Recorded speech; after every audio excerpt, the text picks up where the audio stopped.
Hello to all my friends out there. Hi, you guys. Well, dinner time. Okay, I made some beans because I had in my stockpile some beans that I bought for 50 cents marked down at night, 2.2 pounds. And so I thought, I want to eat my stockpile down now, so I'm going to start cooking out of my stockpile, and I'll show you guys how I do it. And maybe you have a stockpile. Also, if you have an easy bean recipe, can you leave it under the comments, and we'll write it in our notebooks, and then we'll all have the recipe. Go to my Twitter. There's some good soup recipes and a really good Spanish rice. And what I do is when I find I don't get them all, especially since I've been moving, but I will, take a photo and put it on my Twitter, because I have a lot of Twitter followers, and that way they can all share in the recipes. So I hope everyone is doing okay. So what I did was, one thing about beans is it makes a lot. And once you learn how to make them really, with the speed method, you can just make a little batch anytime you want one. And it's cheaper than buying soup. So it'd be stews, soups, casseroles, and pasta meals, stuff like that. Potato meals, I'll be making those. And, like getting used to eating them. So that if I ever had to eat them, if I don't feel like eating them, I'm just not going to eat them. So I sorted the beans, and my mother-in-law always used to say, you have to look for rocks. And believe it or not, a couple times I have found a couple rocks. But in my entire 66 years, only one or two times. But rocks are bad in your beans. And then I take out all the half broken beans, and then I put them in water, and I swish them around, and I soak them, and then I rub them, and I rub all the dirt off 2 or 3 times. Then I put 1.5 cups of beans, because I don't want them around for a week. I just want to eat them 1 or 2 days. And I put what did I put in there? Some dry onions, some garlic, and some parsley and pepper. So I had, whatever you have fresh would have been good.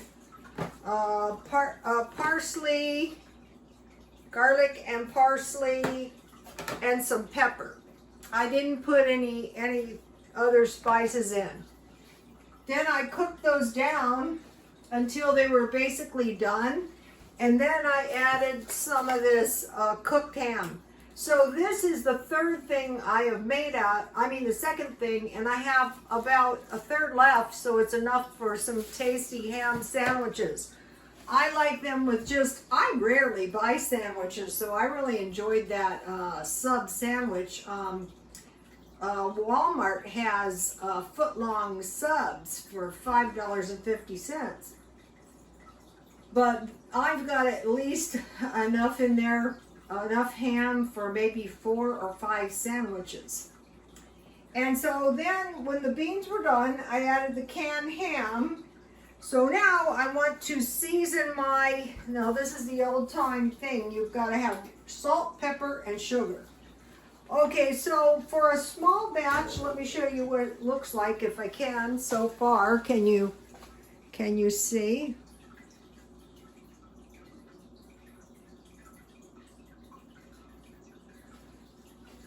Okay, so now I want to add some sugar.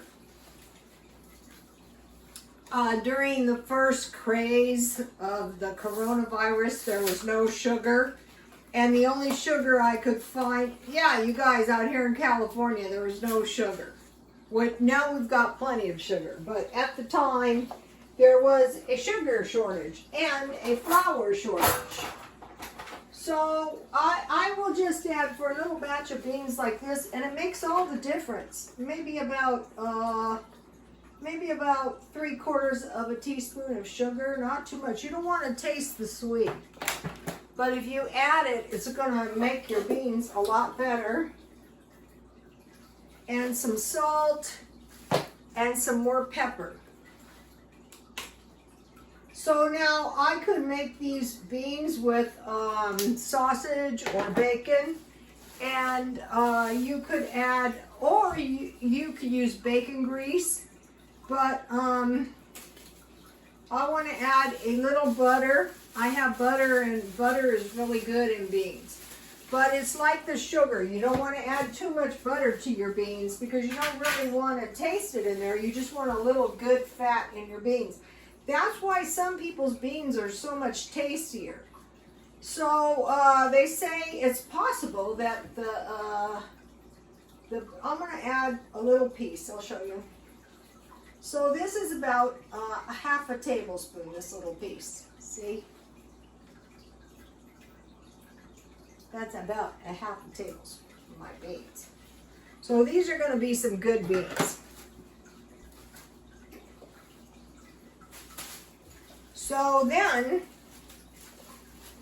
So what I'm doing now is I'm kind of pretending that I'm on a basic income. Somehow they have managed, ooh, you guys, these look good. I will show you. I will put them in a bowl so you can see them. So my channel is going to evolve a little bit because, you know, life changes. So it's time to change it up a little bit. And so what I'm going to do is adjust now in case they plan on moving us to some kind of basic income or fixed income. So then to go with my beans, I bought a Cornish game hen, and it turned out really good this time. I got the game hen at a grocery outlet today. I stopped by there. I'm living in a different area, so I have some good stores. How do you turn this thing off? Okay, so now let me show you my Cornish game hen that turned out really, really good this time. Oh, and so I had made 2 cups of chicken broth to put some in the bottom of my pan. So I poured the rest of that in my beans. I think that is really good. All right, take a look at this tastiness. And this is enough for 2 meals for sure. And so what I did was I poured a little chicken bouillon in the bottom. I put some butter on the top of the Cornish game hen and some inside, and then I sprinkled a lot of mixed herbs. You could do this on a chicken. That would be tasty. So let me get my plate over here. I hope I can lift this out. So I'm still really exhausted from my move, but it's not as bad. Is this showing? At one time I had both sides of the burner showing. Not so lucky this time, but that's okay. I'm going to try to lift this. It turned out really good this time. It's literally falling off of the bone. That's when you know your chicken is going to be really, really good. All right, let me show you. Look at this little guy. And that's all I'm having, is I'm having the little roasted Cornish game hen. I am a meat and potatoes person. I am new to the beans and the pasta, but I'm not willing to take a chance on getting caught hungry. That is not happening.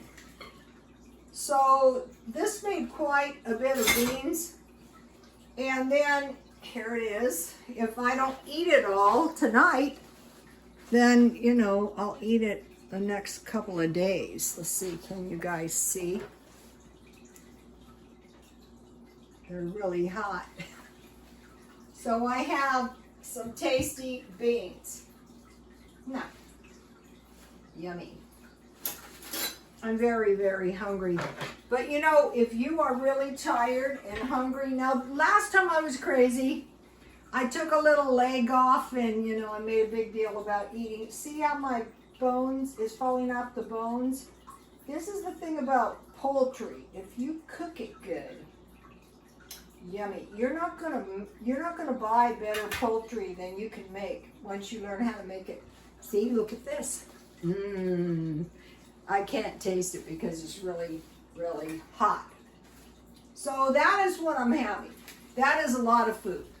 So the Cornish game hen, and the trick on poultry is don't be in a hurry. If you don't get it done, it's going to be really awful. So and remember on your beans, salt, pepper, sugar, some bacon grease, or some olive oil is really good. And so I was working around the house today because, you know, I moved. And I was thinking about, gosh, it's really strange. I have no memories of my years in the shop. I spent the years from the time I was around 16 until I was 62. And I was thinking about how strange it is that I have absolutely no memories, almost no memories, chunks of my life.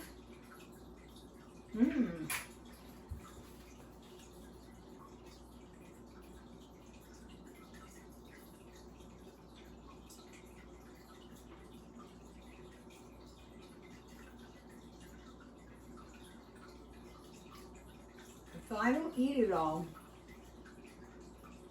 I will freeze it. So I worked in this assortment of beauty shops.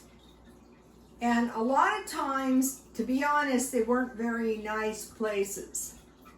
The people weren't very nice and the places weren't that nice. So early on, what I trained myself to do was totally tune it out when I got home.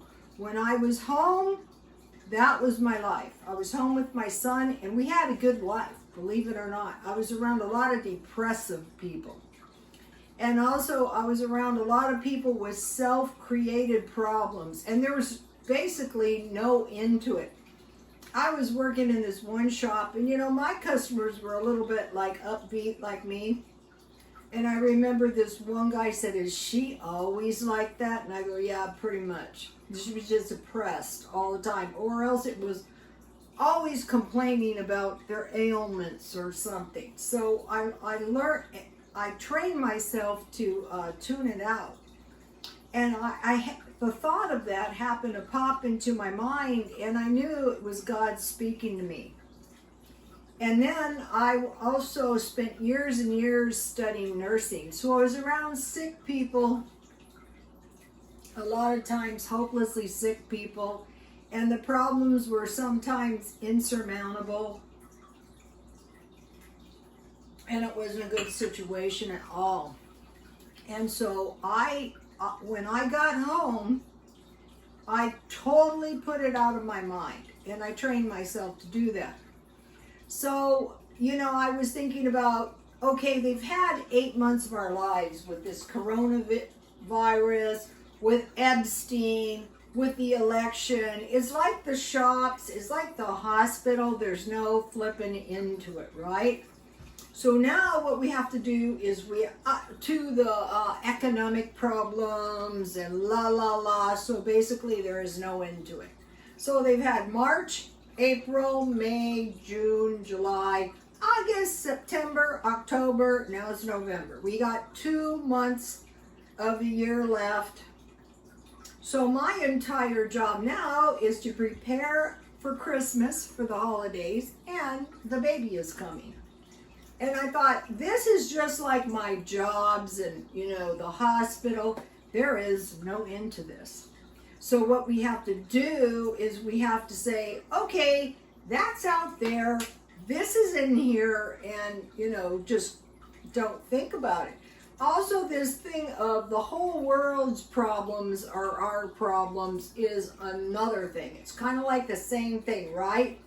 Like if I was in a hospital and I bought the whole hospital home with me, or like, you know, America, we got our issues, the whole world. I don't think so. And I think a lot of people are coming to the same conclusion, and basically we're sick of it. I mean, if everyone was unstable, if everyone had all these problems, then, you know, what kind of condition would we be in? Like when I was doing the EMT thing, if you run in and you get yourself killed or you hurt your neck, then you're no help to the other guy tomorrow. And, you know, a lot of us have families we got to think about. So I think that is the trick. Another thing is, you know, well, if this election doesn't go our way, it's the end of the country, it's the end of the democracy. Well, Joe Biden was the vice president with President Obama, and Trump has been the president for the last 4 years, and it hasn't been the end of the country yet. So isn't that like basically the same thing as there's no flipping into this? So now I'm going to be switching things up. And so now,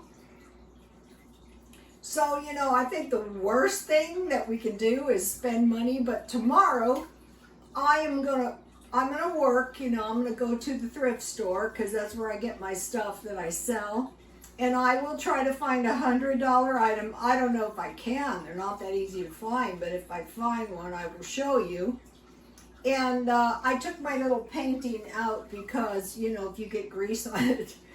And so tomorrow when I'm shopping, I will try to find an outfit. Yes, at the thrift store. Super cheap, of course. And so, you know, today, actually, I don't need clothes, but that's not the point. That's not the point. The point is the life, the good life, no matter what's going on out there. Work if we can. If not, enjoy life. You know, I'm fixing the dwelling up and stuff. So, and the beans are good, guys. These little hams are great to stockpile. Another thing, if you're new to beans and you go, my beans never turn out, try the crock pot. That's good. The speed method is quicker though.